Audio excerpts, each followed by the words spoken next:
I like throw pillows. I think they're so pretty. When I find a pretty one, I'm like, I'm never gonna find you again. I'm never gonna see a throw pillow as cute as this again. Hi everybody, welcome back to Project Happy Home. For those of you who are new here, I'm Tanya, doctor lawyer turned homeschooling mom of 3 kids ages 8, 5, and 3. I sounded confused about that in the middle, didn't I? Freudian slip.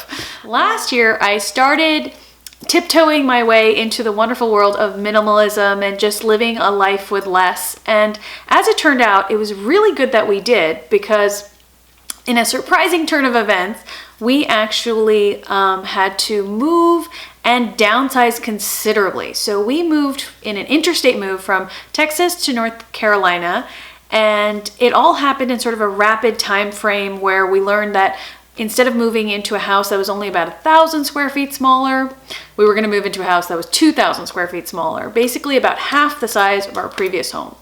That being said, we still live in a pretty good sized home. This house is over 2,000 square feet. And our last house was over 4,500 though. So we have a garage full of boxes right now because I only had about 3 weeks before the big move to start eliminating some of our possessions. And that was a real strain on me because I'm one of those people, I like to have things done in a very orderly fashion. You know, I would like to label everything for consignment and sell my things on my own and sort of walk through the process of what am I going to donate, what am I going to sell, etc. And I really didn't have time for that. And it's been really stressful, I'll be honest, you guys. It's been super stressful because even now, the garage is so full of boxes in this house that we don't have space to park the cars, which has never happened in our life. We're one of those people who generally have fairly empty garages, like we keep our shoes there and the excess cleaning supplies and the bikes. But we don't keep our whole world there. We've never had the overhead racks or any of that. So it's going to be really, really interesting. In this house, we have very normal size closets for everyone. So when you see my closet organization videos that'll come up, they might be much more realistic than in our previous house where each of my children had walk-in closets. In this house, the 2 girls share a bedroom and my son has his own bedroom, but he does not have a walk-in closet. The girls do, but it's barely walk-in. And we also share a closet that is about the size of my husband's old walk-in closet. I had a walk-in closet, frankly speaking, that was the size of a small dining room or a foyer or something. It was huge. So I have downsized a lot. I have minimized a lot, and I just haven't been filming it because honestly, a lot of it's been done with me feeling incredibly stressed out about it. Not about the getting rid of things, but just about the quantity of things I have to go through and get rid of. It did make for a really easy reason to get rid of things because we simply do not have the room to hold what a 4,500 square foot house held.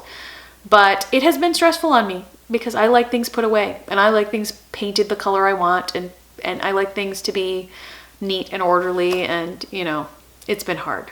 I'll be real. Everybody can give me a virtual hug now. Really. I've been having like a really hard time dealing with it all. But I will tell you that it has been really nice to see things leaving. And we actually rented a U-Haul truck about 3 weeks in so that we could take all the boxes of things we wanted to donate to the Salvation Army because there were that many things that we were getting rid of. So we've gotten rid of over, I would say, 40 medium-sized moving boxes worth of stuff, which we probably didn't have to lug here, but I simply didn't have time to go through it all before we left. And I just wanted to go through with you what some of those things were and what are some of the things we are getting rid of now. Number one, a whole lot of baby things. So I had a bunch of relatives and good friends have babies this year, and I was so happy because I love nothing more than hand-me-downs myself.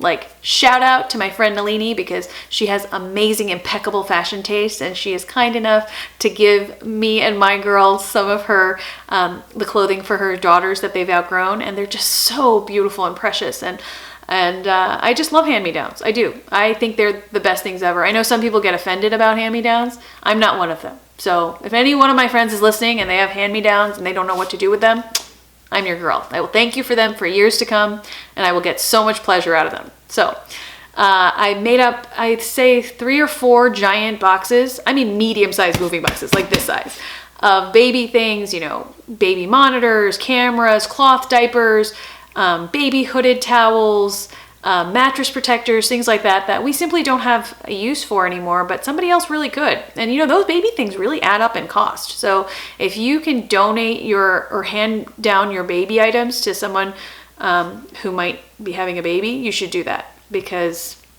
it's just a waste of money, to just ignore them. So I love passing things down. That was one chunk of our minimizing, was just giving things and gifting things to friends and family, which I loved. So that was my favorite part of it all. The other thing I've been getting rid of are gifts from people that I just never used. It didn't gel with my style or my aesthetic or anything. So this includes picture frames, little tchotchkes, jewelry, shoes. Yes, people have given me shoes that I don't like. Things that just don't gel with our family, that don't go with our style, that have literally sat in a closet for a while. And things that not only don't gel with my style, but don't gel with my gift giving style. Because sometimes I keep things that people have given me to regift, because I accept the love of the gift, and I will now regift it to someone who might have the same taste as the person who gave it to me. But some things I don't want to give, because I would never give them to anyone else either. And so I donated them. And that was a really good way of just cutting down on a lot of clutter. I think that gifts are especially hard to minimize, because we want to honor the person. We love the person. We want to respect them.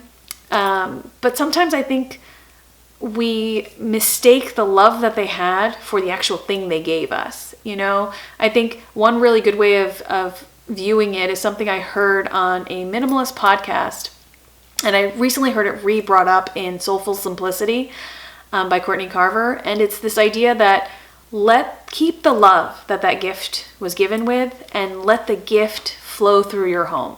So it's entered your home in the spirit of love. You accept that love. You thank the person graciously. And then a little bit later, it flows through your home to live happily somewhere else. So whether that's at a thrift store or the Salvation Army or Goodwill, or gifted to someone else who might appreciate it more than you. So gifts, hand-me-downs, gifts. Those are two big things.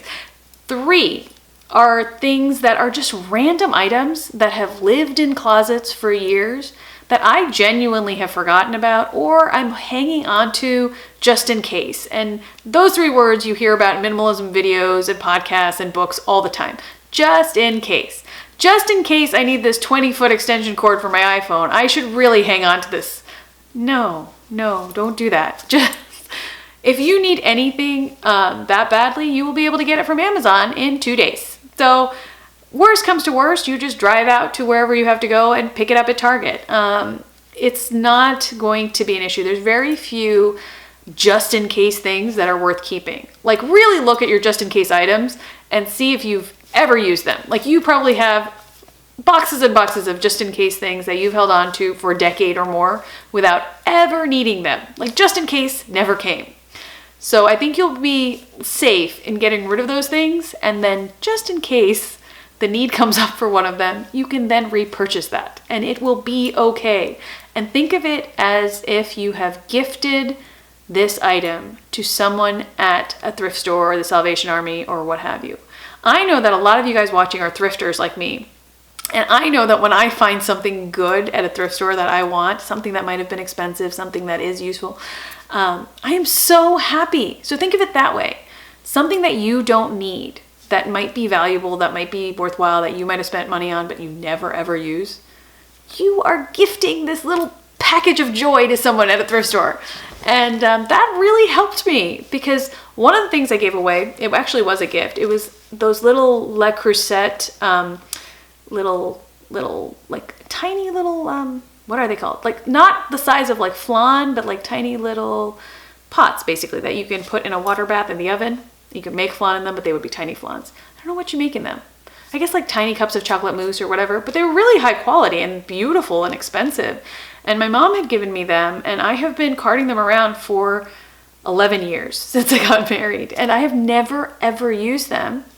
So I decided to donate them, and someone, when they discover them, is going to be so happy because it's such a high quality item. And I gifted someone that joy, because honestly, I don't have any cabinet space in my kitchen, so that was a reason to do that. This move has made me become much more practical in what I keep and what I get rid of. the just in case items, things you can hand down to other people, gifts that don't serve you. I know that my hardest item is going to be books. The great majority of my possessions are books. Like percentage wise, if you did a pie chart, it would be about 70% maybe. And so I'm going to have to go through my books very seriously and just decide what really has meaning for me and what doesn't. But I'll be really honest. Books have so much value to me and provide me with such comfort that I have a feeling I'm going to keep most of those. In exchange for that, I'm going to have to make room for them. So my making room is getting rid of all the other stuff that doesn't have as much meaning to me. So I'm just going to go through some of these things in the box behind me and show you what those are. For example, one of the first things is just shirts from teams and things like that we no longer belong to for the kids. I kept 3 of these, by the way, for art smocks, but that's all I kept. I didn't keep a million for, the dirty paint type shirt things. I just kept 3, 1 for each of my children, and that was it. Every other one goes in here. Crafts that your children have lovingly made you. This is like a pony bead star thing. I'm a color of crafts. I generally put every single thing they make up on the fridge for the week, and then at the end of the week I just cull them, and I might save 1 or 2 and put them into a drawer, and then I cull again from the drawer. In this house I don't have space for that drawer, so I'm just more severe with my initial cull, but I keep a file box for each child, and by the time they leave this house they will each receive their file box, and that's it. So that file box should last them from pre-K all the way to college. And so that file box doesn't have space for things like this. It was lovely, but now it's time for it to go. There's also things like this. This shirt is remarkably comfortable, but it doesn't really fit me, and it always gaps at the boobs. And so I'm going to gift it so someone else can have it. Pillows. How many people have too many throw pillows? I don't know what it is. I like throw pillows. I think they're so pretty. When I find a pretty one, I'm like, I'm never going to find you again. I'm never going to see a throw pillow as cute as this again. But you probably will. This one isn't even that cute. Ooh, I really want to show you this one because, without hurting myself, because it's a sword. It is a model, like samurai sword, I guess. And it's sharp enough that it can hurt you. So it's not like a plaything, but it's not sharp enough like a samurai sword. So it's not worth keeping. And my husband bought it from Chinatown once for 20 bucks. And we've been carting this around for 8 years at least. So I was very proud of him when he said it was time for it to go. Sheet sets that you no longer use that could be good for someone else.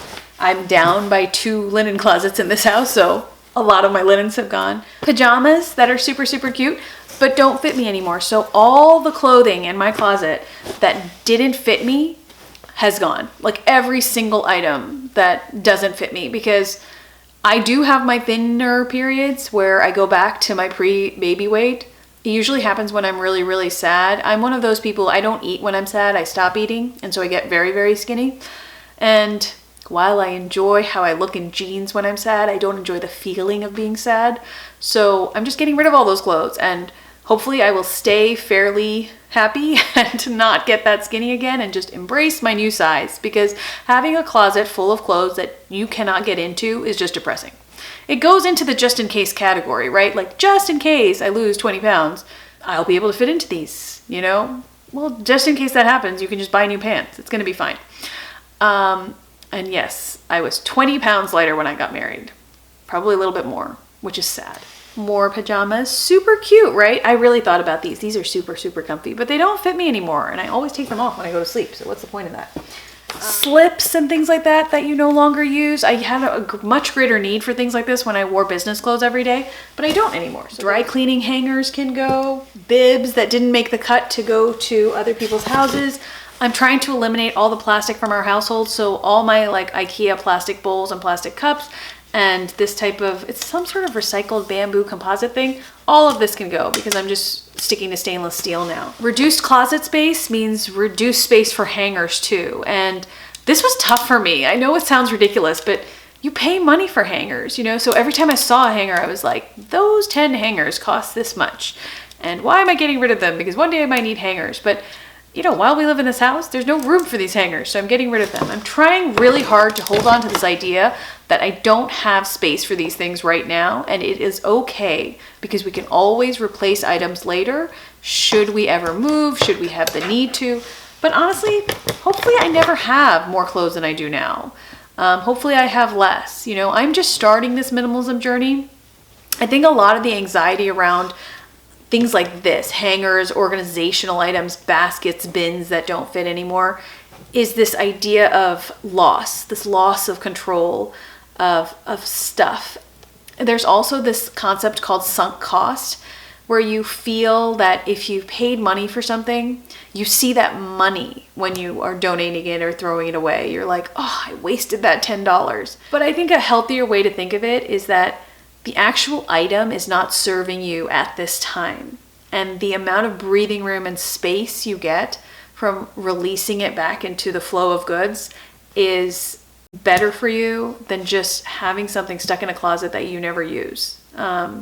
I think reducing the things in our visual environment can be really, really helpful in reducing depression and anxiety, which is one reason why I'm a little bit depressed and anxious right now, because our house is just full of boxes. Old pillows is another thing that we're getting rid of. Oh, here's another pretty throw pillow. There's some hooded towels that never made it to be donated to friends. So that was one giant box of things, and I'm just gonna shift over and show you some of the other things that we've been getting rid of. Another thing we're getting rid of are these motorcycle helmets. We have 2 of them in there. They're really nice and beautiful, but you know, my husband doesn't actually have a motorcycle anymore, and I hope he doesn't until the children are 18, at which point we can buy new motorcycle helmets. So things like that, things that were expensive, that had purpose in your life but no longer have that purpose, those are the things to get rid of in a move. And while I wish I'd had the time to get rid of these things before we moved, I didn't. And so now I'm in this position of unpacking and getting rid of things as I unpack instead of as I pack to move. And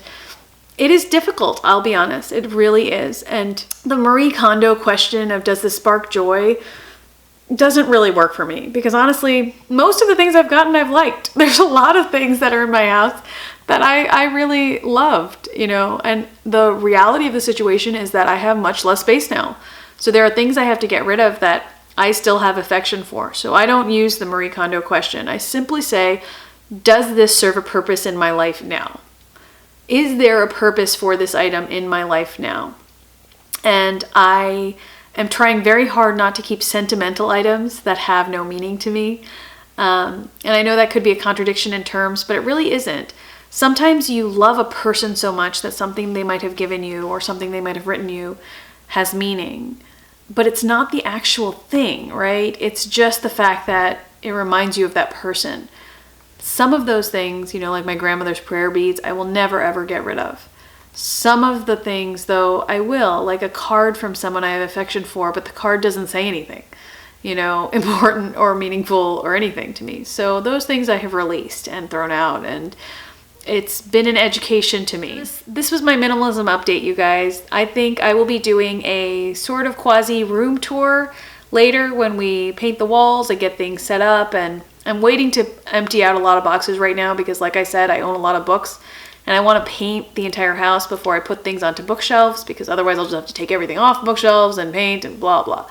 So yeah, minimalism is not for wusses, you guys. It is not easy to minimize so many possessions. Like loading up that U-Haul was interesting, you know, because you see so many things that you have held on to going through the door. And it is a little bit of a shock to the system. So, but I encourage you to do it, because with every box that goes, I realize how little I remember what was in any of them. So once it goes, and you're that much freer and lighter. And I look forward to a life of living more with less. Let me know in the comments down below what types of minimalism videos you would like to see. I have been listening to some podcasts that I've been loving, which I want to share in the vein of minimalism. I've been reading a lot of books about living with less, and I thought I would start doing a little minimalism book review series. But let me know what kinds of things would interest you. What would be helpful to you in terms of minimalism? I think a lot of minimalist videos out there are a little bit self-serving, and I don't know that I get anything out of them. So I would like to do videos that are more helpful than that. And I'd like to share some of my favorite minimalist channels though. etc. So let me know below what of those things would be helpful, what you'd like to see first, etc., and I will try to film those shortly. As always, thank you so much for watching, you guys. I wish you the very best day. Wish me luck in my unpacking. I need it. I've been a little bit down, so any encouragement would be much appreciated. Have a great day, you guys.